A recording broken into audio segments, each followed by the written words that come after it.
डाकू अंगुलीमाल को कौन नहीं जानता। बहुत पुरानी बात है। मगध राज्य में एक सोनापुर नाम का गांव था। उस गांव के लोग शाम होते ही अपने घरों में आ जाते थे और सुबह होने से पहले कोई भी घर के बाहर कदम भी नहीं रखता। इसका कारण डाकू अंगुलीमाल था।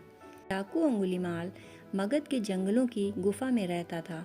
वह लोगों को लूटता और जान से भी मार देता।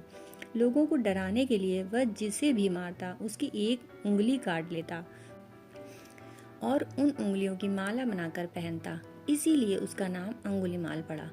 गांव के सभी लोग परेशान थे, कैसे इस डाकू के आतंक से छुटकारा मिले। एक दिन गौतम बुद्ध उस गांव में आए। गांव के लोग उनकी आवभगत करने लगे। गौतम बुद्ध ने देखा कि गांव के लोगों में किसी बात को लेकर दहशत फैली है। तब गौतम बुद्ध ने गांव वालों से इसका कारण पूछा। ये सुनते ही गांव वालों ने अंगुलीमाल के आतंक का पूरा किस्सा उन्हें सुनाया। अगले ही दिन गौतम बुद्ध जंगल की तरफ निकल गए। गांव वालों ने उन्हें बहुत रोका पर वो नहीं माने। बुद्ध को आते देख अंगुलीमाल हाथों में तलवार लेकर खड़ा हो गया, पर बुद्ध उसकी गुफा के सामने से निकल गए। उन्होंने पलट कर भी नहीं देखा। अंगुलीमाल उनके पीछे दौड़ा, पर दिव्य प्रभाव के कारण वो बुद्ध को पकड़ नहीं पा रहा था। थक हार कर उसने कहा, रुको। बुद्ध रुक गए और मुस्कुराए, बोले, मैं तो कब का रुक गया, पर तुम कब ये हिंसा रोकोगे? अंगुलीमाल ने कहा, सन्यासी, तुम्हें मुझसे डर नहीं लगता? सारा मगध मुझसे डरता है। तुम्हारे पास जो भी माल है निकाल दो, वरना जान से हाथ धो बैठोगे। मैं इस राज्य का सबसे शक्तिशाली व्यक्ति हूँ।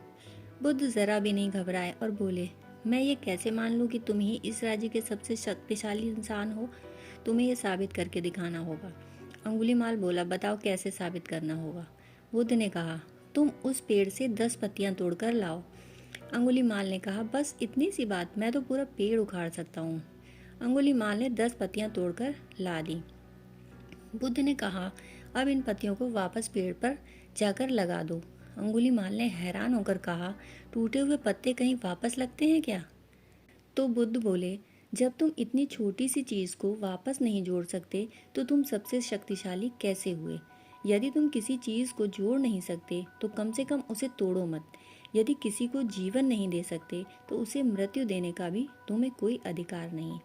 यह सुनकर अंगुलीमाल को अपनी गलती का एहसास हो गया और वह बुद्ध का शिष्य बन गया और उसी गांव में रहकर लोगों की सेवा करने लगा।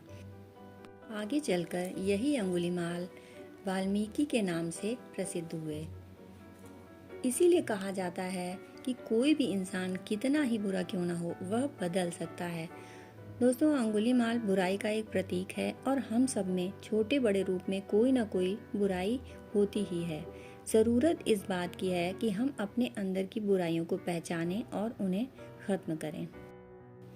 दोस्तों, कहानी सुनने के लिए आपका बहुत बहुत आभार।